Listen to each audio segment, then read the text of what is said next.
السلام علیکم ورحمۃ اللہ وبرکاتہ۔ بہت ہی پیارے سامعین و ناظرین، آپ دیکھ رہے ہیں درس قرآن اور میں ہوں غلام مصطفیٰ۔ آج کا ہمارا سبق سورۃ الانعام آیت نمبر 92 پر مشتمل ہے۔ اعوذ باللہ من الشیطان الرجیم، بسم اللہ الرحمن الرحیم۔ وَهَذَا كِتَابٌ أَنزَلْنَاهُ مُبَارَكٌ مُصَدِّقُ الَّذِي بَيْنَ يَدَيْهِ وَلِتُنذِرَ أُمَّ الْقُرَىٰ وَمَنْ حَوْلَهَا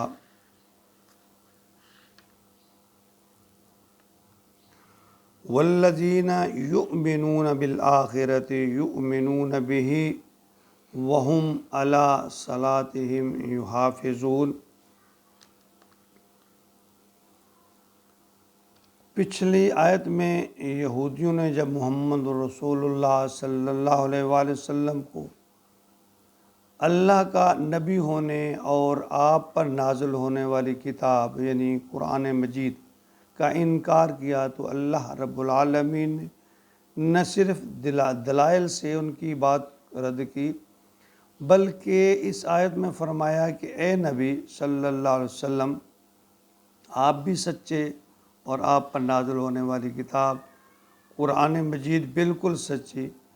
آپ اس کے ذریعے لوگوں کو اللہ کی طرف بلائیں، اور اللہ کے احکامات میں سب سے جو اہم بات ہے وہ شرک سے بچنا اور توحید پر عمل ہے۔ اور پھر جو سب سے اہم کام ہے اس کے بعد وہ ہے نماز۔ فرمایا کہ نمازوں کی حفاظت کرو، اور نمازوں کی حفاظت وہی لوگ کر سکتے ہیں جو قیامت کے دن پر یقین رکھتے ہیں، حساب کتاب پر یقین رکھتے ہیں، اور اس قرآن پاک پر یقین رکھتے ہیں۔ فرمایا وَهَذَا كِتَابُنَا، اور یہ وہ کتاب ہے انزلناہ اللہ تعالیٰ نے اتاری ہے، مبارکم برکت والی، مصدق الذی جو سچ بیان کرتی ہے یا تو وہ تصدیق کرتی ہے، بین یدیہ جو اس کے سامنے ہے، وَلِتُنذِرَ تاکہ تم ڈراؤ ام القریٰ کے لوگوں کو، بستی کے لوگوں کو، ومن حولہ اور ارد گرد کے، یعنی تم ارد گرد کے لوگوں کو اور بستی والوں کو۔ یہ اہل جو قریٰ ہے، قریٰ قریہ کو کہتے ہیں جس کی معنی بستی، تو ام القریٰ مکہ کو کہا جاتا ہے۔ نزول قرآن کے وقت عرب میں کوئی مرکزی حکومت تو تھی نہیں، لیکن مختلف وجوہات کی بنا پر مکہ مکرمہ کو پورے عرب پر ایک مرکزی شہر کی حیثیت ضرور حاصل تھی۔ ایک تو یہ خانہ کعبہ ہونے کی وجہ سے یہ شہر جو ہے وہ قابل احترام تھا اور تجارتی مرکز بھی تھا۔ دوسرا، قریش مکہ کو خطے کی تجارتی سرگرمیاں اور خاص یعنی اس پہ خاصہ تھا یہ کہ ان پر یہاں یعنی کہ دسترس حاصل تھی مکہ میں، کوئی یوں کہہ لیں کہ اجارہ داری تھی ان کے اس پہ۔ یہاں سارا سال قافلے جو ہیں وہ تجارتی یعنی قافلے ان کا آنا جانا رہتا، اور خاص طور پہ یمن سے قافلے چلتے تھے جو مکہ سے ہو کر شام جاتے، اور شام سے مکہ کے راستے یمن جاتے۔ تو اس شہر کو یعنی ام القریٰ کہا جاتا تھا، یعنی کہ بستیوں کی ماں۔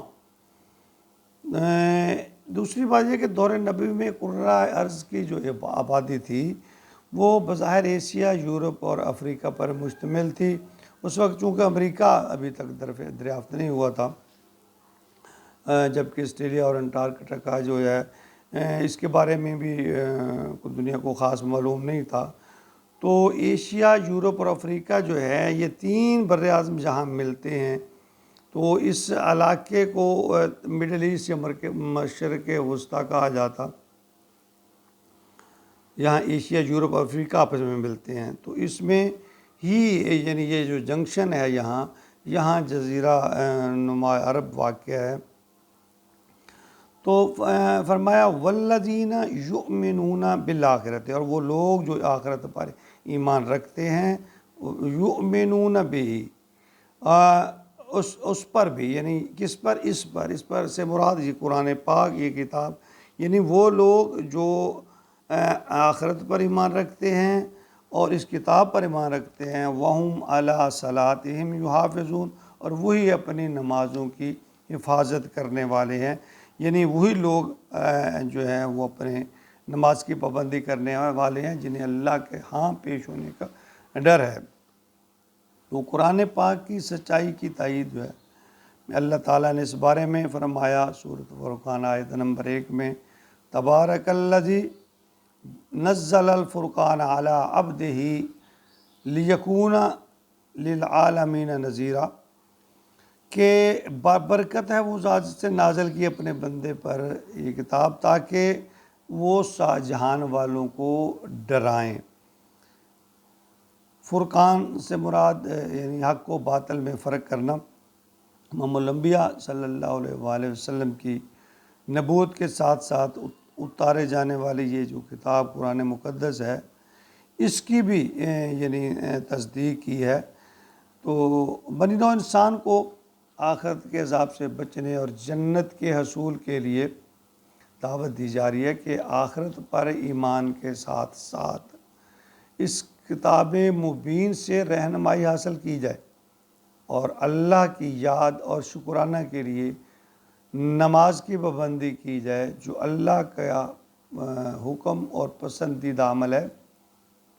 اس کے ساتھ ساتھ اللہ کریم اپنے محبوب صلی اللہ علیہ وآلہ وسلم کو فرما رہے ہیں کہ اس کتاب میں قرآن مبین کے ذریعے لوگوں کو سمجھائیے، بتائیے، صراط مستقیم کی تلقین کیجیے، اور اس کی ابتدا اپنی بستی سے، عز و اقارب سے، اپنے علاقہ سے، ارد گرد ماحول سے، یہاں سے کیجیے۔ دنیا اور آخرت کی خوشبختی تزکیہ نفس میں ہے، اور تزکیہ نفس کے لیے قرآن کی رہنمائی ضروری ہے۔ یہاں قرآن رہنمائی فرماتا ہے دوسرے لفظوں میں، تزکیہ نفس اور قیامت کے دن سرخ روئی والا رستہ قرآن بتاتا ہے، فرمان مصطفیٰ بتاتا ہے، بھلائیوں کے تمام راستے فرمان الہی اور سنت رسول صلی اللہ علیہ وسلم میں سے ہو کر گزرتے ہیں۔ دنیا میں کامیابی اور آخرت میں بھی سرخ روئی ہے، اور اس کامیاب راستے کی بنیاد نماز ہے۔ یہ وہ کتاب ہے جو زندگی کی تاریکیوں میں ضروریات کے حصول کی نشاندہی کرتی ہے۔